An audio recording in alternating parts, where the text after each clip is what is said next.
It was Christmas Eve, and the snow hadn't stopped since morning. Vermont had that postcard charm everyone talked about: frosted windows, the smell of pine trees, kids building lopsided snowmen. For me, it was the first Christmas I'd be spending with my fiancé, Daniel, at my childhood home. I dreamed about this visit for months. My parents finally meeting the man I planned to spend my life with. It was supposed to be perfect. As our car crunched up the old gravel driveway, I felt a strange knot in my stomach. My parents' house hadn't changed in years. The red shutters, the porch swing that creaked in the wind, and the wreath Mom hung every December without fail. But something about it all felt too still, like the house was holding its breath. Mom was the first to open the door. "Oh, my baby girl," she squealed, pulling me into one of her long, flowery hugs that always smelled of vanilla perfume and cinnamon. Then she turned to Daniel, her smile widening in that performative way she had. "And this must be the man who finally stole my daughter's heart." He laughed politely. "It's an honor to meet you, Mrs. Carter." "Linda," she corrected, tapping his arm. "Call me Linda." Dad stood behind her, quiet as always, with that half smile that barely reached his eyes. "Welcome home, sweetheart," he said softly, taking Daniel's bag before disappearing toward the living room. Inside, the house was a museum of memories. Every corner held a framed photo, every shelf stacked with keepsakes I half recognized from childhood. It was like time never moved here, except for me.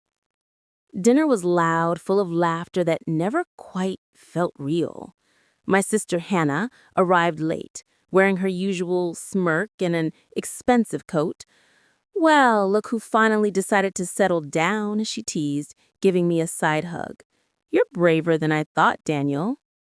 He chuckled, but I could sense his discomfort. Hannah had always been that way, sharp-tongued and just a little too interested in other people's business. We ate, we drank, we exchanged gifts, and for a moment, everything felt normal, warm, even happy. Until Mom clapped her hands after dessert and said, "Now, I have something special to show you two." She disappeared into the hallway and returned carrying a thick, leather-bound album, one I hadn't seen in years. My heart lifted for a second. Those old photo albums were a Christmas ritual when I was younger. Mom would make hot cocoa, and we'd flip through pages of old memories. Me in my little pink snowsuit, Hannah holding her first puppy, Dad pretending to be Santa. But tonight, her tone felt different. Eager, nervous even. She sat beside Daniel, placing the album in his lap. "This," she said proudly, "is the Carter family history. Every photo, every moment that made us who we are." Daniel smiled politely as he flipped open the first page. I leaned closer, pointing at baby pictures and awkward school photos.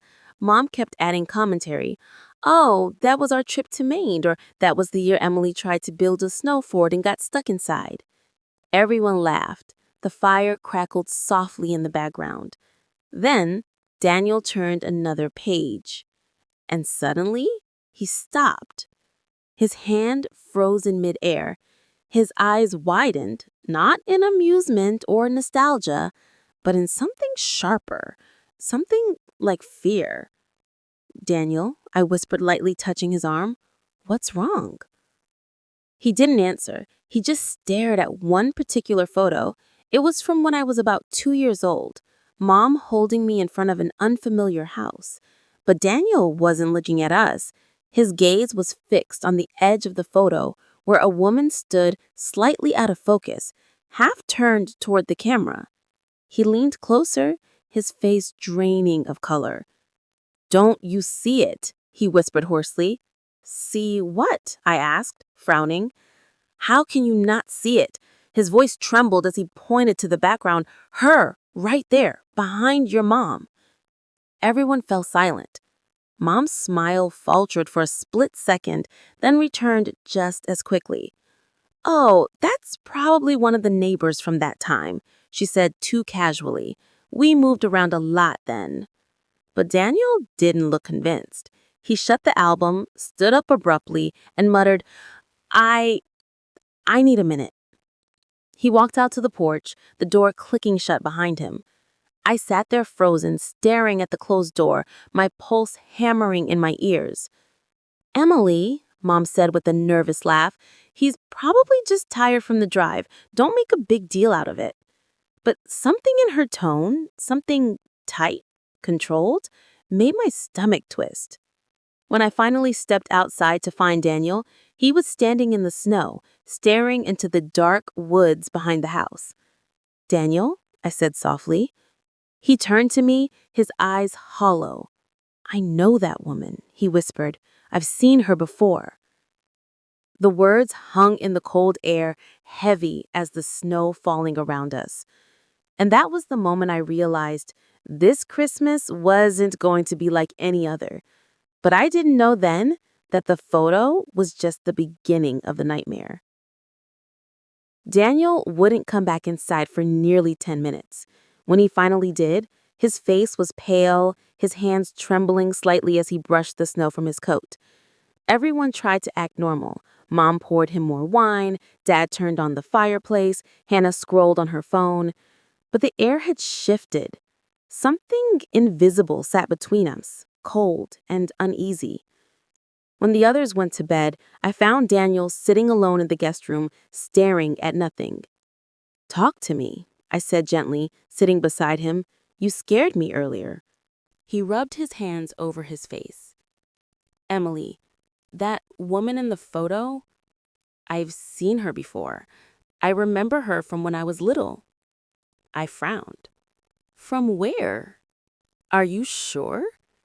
He nodded, his voice barely a whisper. "She used to visit our house. My mom didn't like her. They argued. A lot. Then one day, she was gone. My mom disappeared a week later. The police said it was an accident, a house fire. But I always remembered that woman's face." My stomach dropped. "Daniel, that can't be—" He cut in. "She had the same eyes, the same smile. Emily, that woman was your mother." I froze. The words didn't make sense. "You must be mistaken. That photo was taken decades ago. You probably just—" He shook his head. "No, I'm not mistaken." He got up, pacing. "When I saw her face tonight, it was like being a kid again, like the nightmare came back." I wanted to tell him he was wrong, that my mom couldn't have anything to do with that. But a small part of me, a quiet, frightened part, remembered how Mom's smile had faltered when he pointed at the photo. "Daniel," I whispered, "what exactly do you remember about that night?" He turned toward me, his eyes dark. "Everything. And if I'm right," he paused, swallowing hard, "your mom isn't who she says she is." The words hit me like a physical blow. And deep down, I already knew this wasn't something I could just ignore. Because the next morning, when I asked Mom where that photo was taken, her answer didn't make any sense. The next morning, sunlight spilled through the curtains like nothing had happened. Mom was already in the kitchen humming to herself, flipping pancakes like she hadn't noticed the tension from the night before. Daniel barely touched his breakfast, eyes fixed on his coffee cup. I tried to sound casual.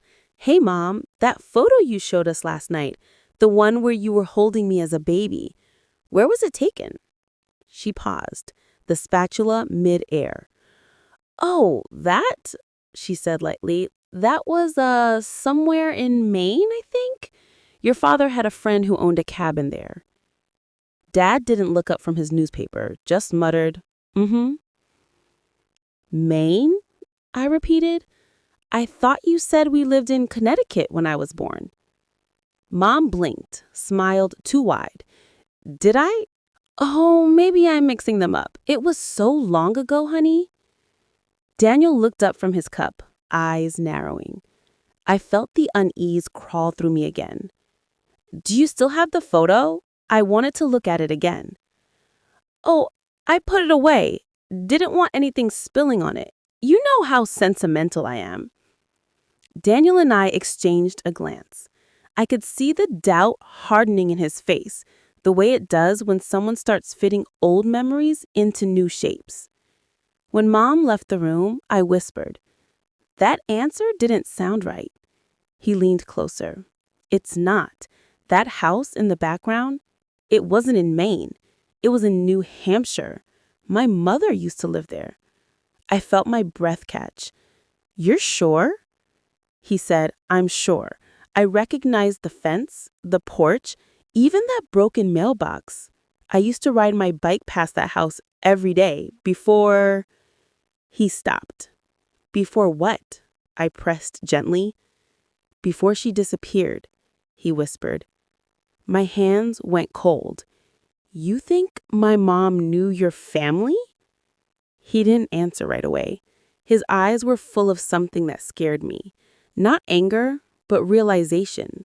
He said slowly, "I don't think. I know." That night, I couldn't sleep. Every time I closed my eyes, I saw that blurred woman in the background, standing just behind my smiling mother. I got up quietly, tiptoeing into the hallway. The house creaked in the wind. I could hear the old grandfather clock ticking from the living room. Something told me that album wasn't the only thing Mom was hiding. So I went looking for it. And that's when I found the second album, the one my mom thought she had hidden. It was tucked away behind the linen closet in a worn cardboard box labeled Old Decorations. I almost didn't notice it.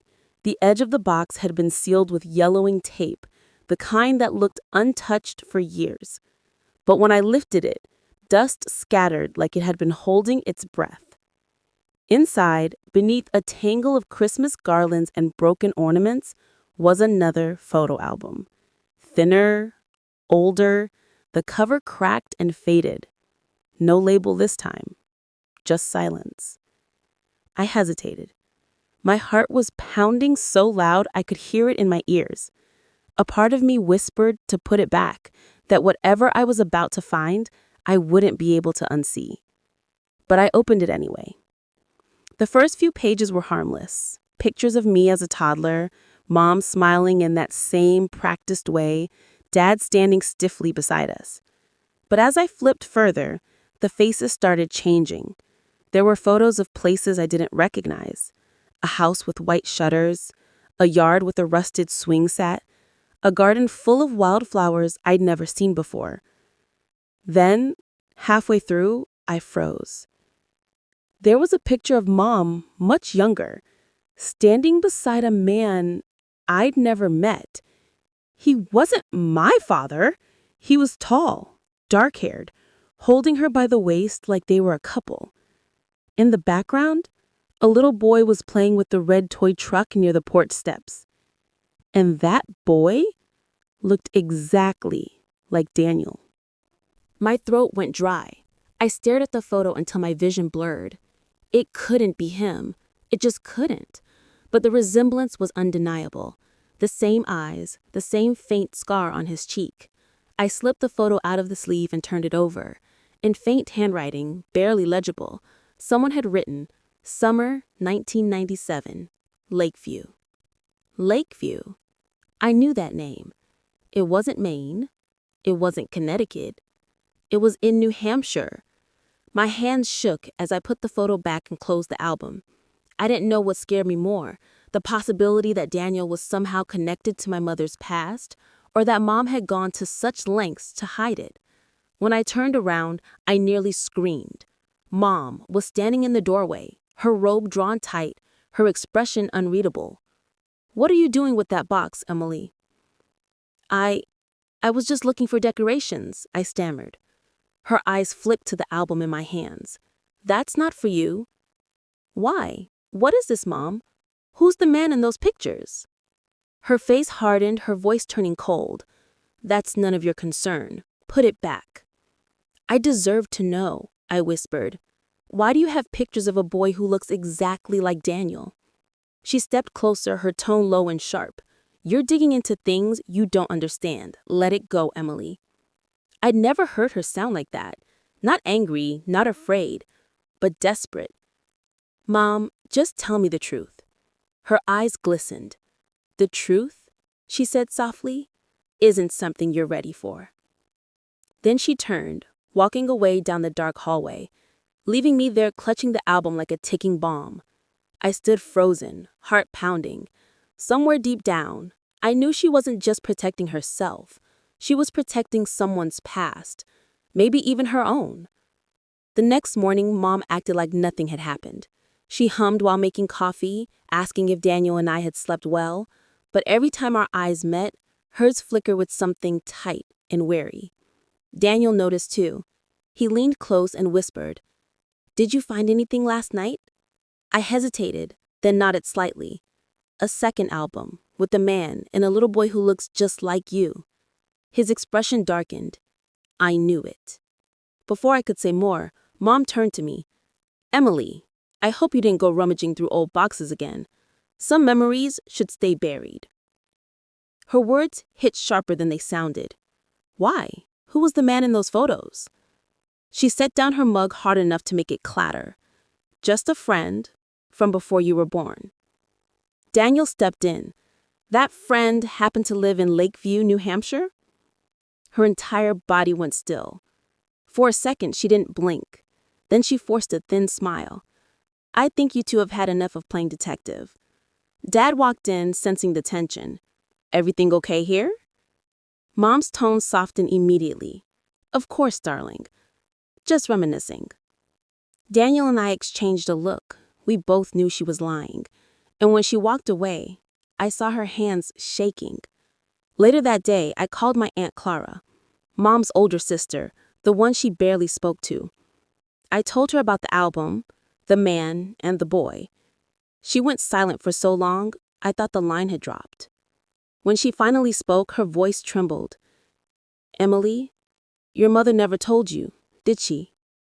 "Never told me what?" I whispered. "Her real name was Lena Harwood.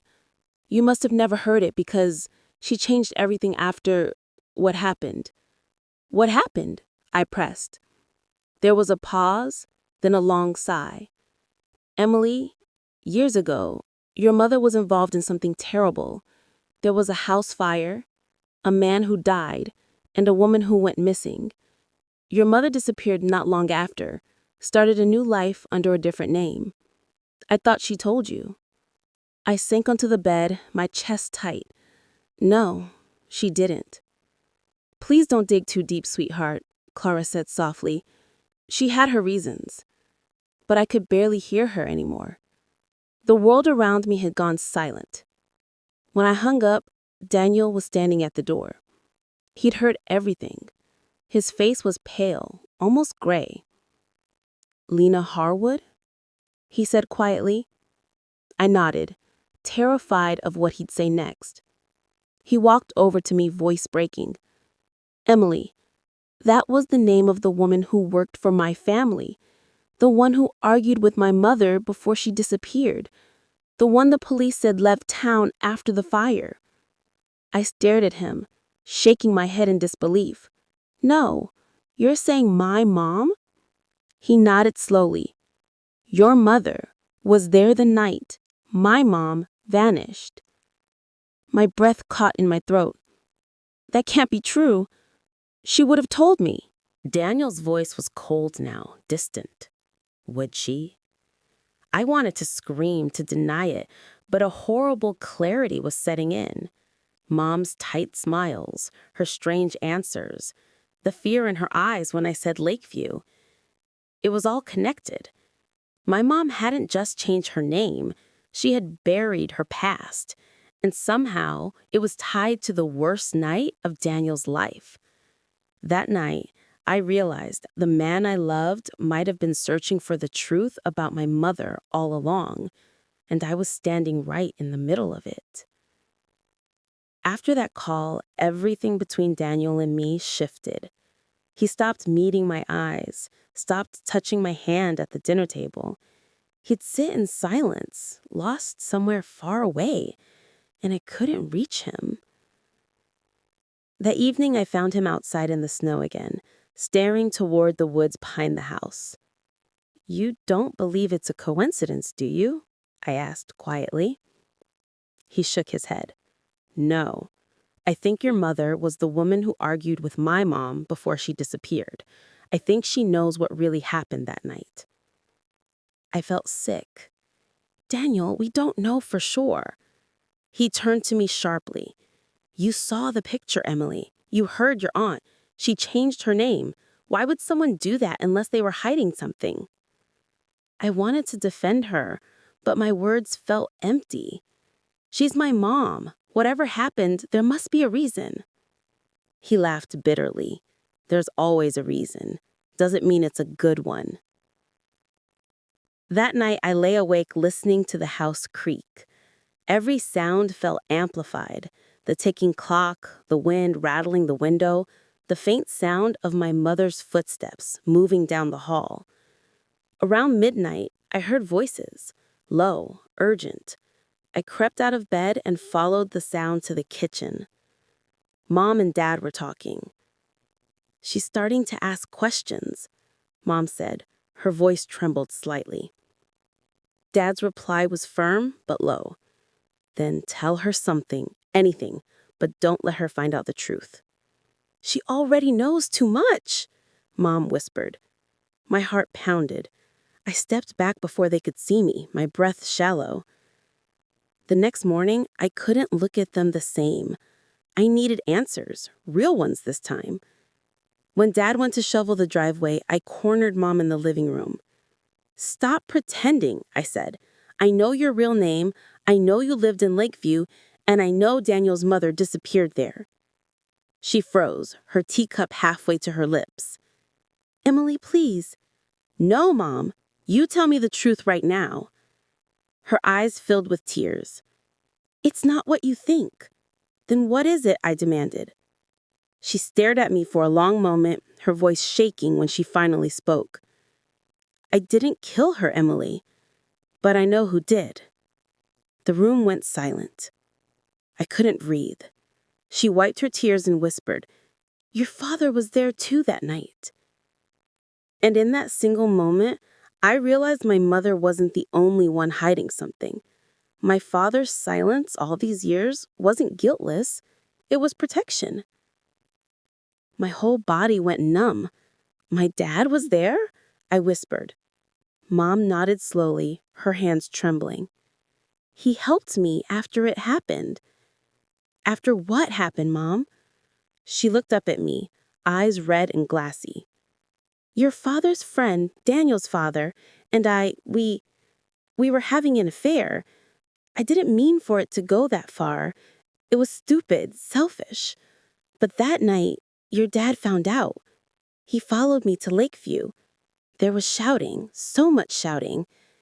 Daniel's mother showed up, screaming at both of us. She found out about the affair too. Things got violent. Someone pushed her. She fell, hit her head." Mom's voice broke completely. "The fire started because of the lamp. We panicked. Your father told me to run. He said he would take care of it." I felt dizzy. My mother, my father, and Daniel's parents all tangled in one horrible night that destroyed two families? "So you both just left," I said, my voice rising. "You just walked away and started over?" Tears streamed down her face. "You don't understand, Emily. I lost everything that night. I changed my name. Your father nearly went to prison. We did what we had to do." From the doorway, a quiet voice said, "No, Mom. What you did was murder."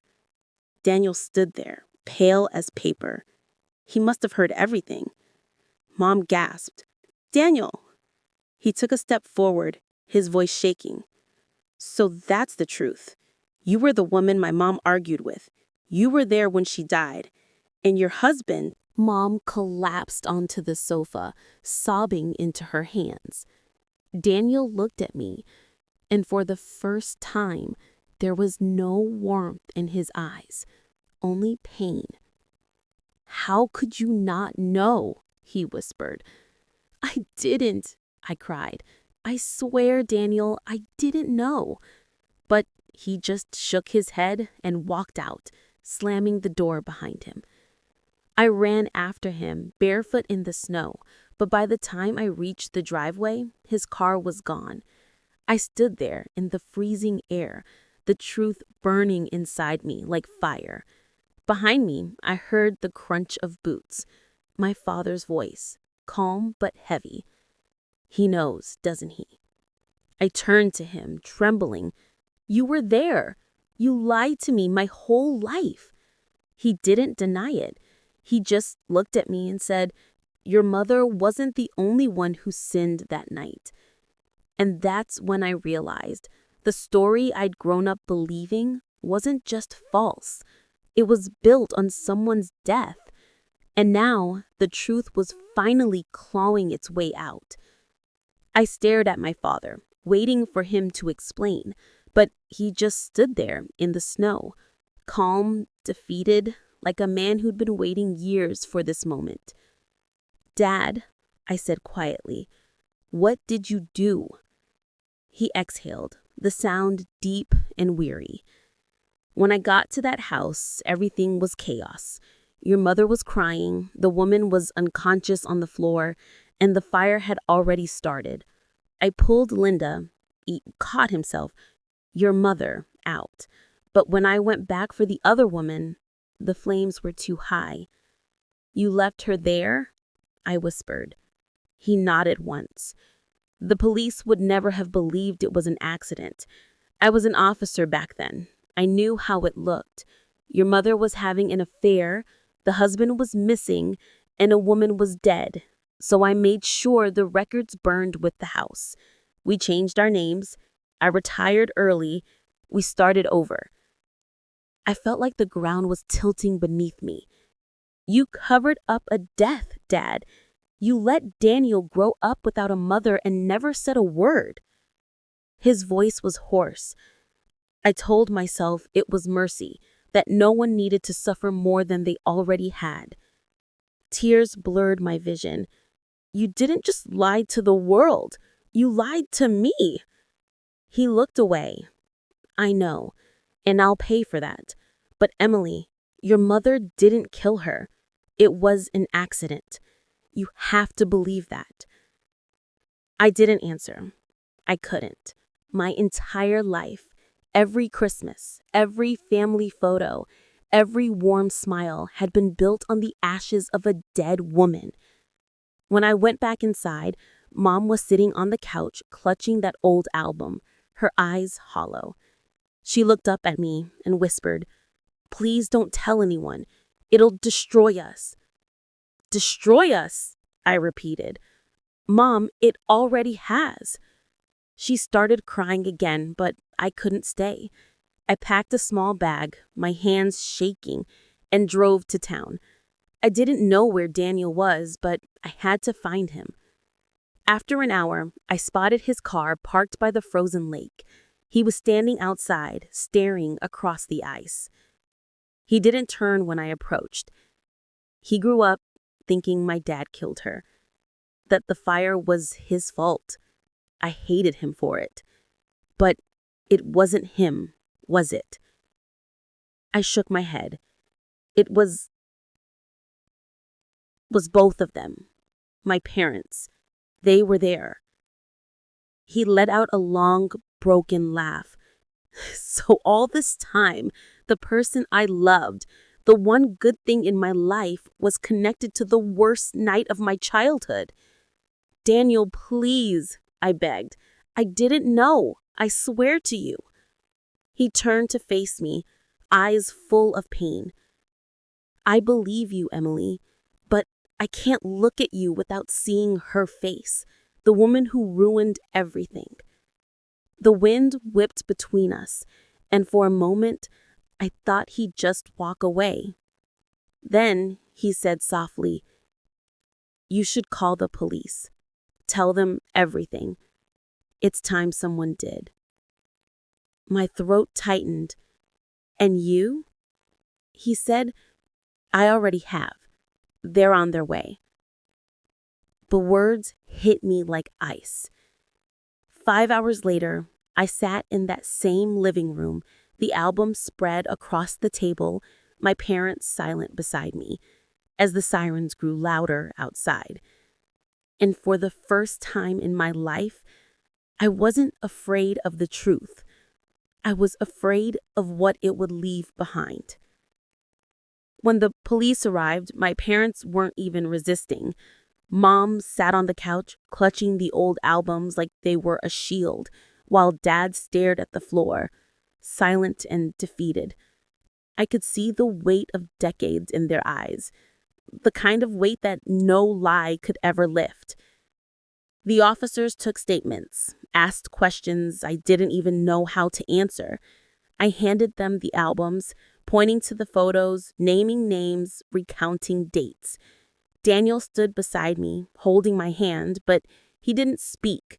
He just let me lead, let me do what I had to do. Later, when it was over, the house felt emptier than it had ever been. The firewood in the fireplace seemed smaller somehow, the pictures on the walls staring at me like silent witnesses. I walked slowly through the rooms, remembering every Christmas, every birthday, every seemingly happy moment that had been built on lies. Mom finally spoke, her voice trembling. "Emily, I didn't mean for any of this to happen. I just wanted to protect you." I shook my head. "Protect me? Mom, all of this." I gestured to the albums, the walls, the history we'd all been living inside of. "This isn't protection. It's a prison." Dad said nothing. He just nodded slowly, as if admitting a truth he could never take back. That night, Daniel and I drove back to our apartment. The roads were slick, the world outside quiet, but inside, my mind was nothing but still. I kept seeing the photo, the woman in the background and the little boy, Daniel as a child, playing in the sun without knowing the storm that was coming. "I'm so sorry to you," I whispered to him as we sat in silence. He didn't answer right away. Then he said, "It's not your fault, Emily. But the truth, it changes everything." I nodded, tears sliding down my cheeks. I knew he was right. My family, my childhood, even the person I thought I was, all of it had been rewritten without my consent. But for the first time, I felt something I hadn't felt in years: clarity. We didn't speak much after that, not about the past, but I knew it was there between us, shaping everything. And I also knew one thing: my life could never go back to the way it was. Because sometimes the truth doesn't just surface, it explodes. And for me, it exploded on a Christmas I'll never forget. The albums were gone. The lies had been exposed, and the nightmare that had been hidden for decades was finally out in the open.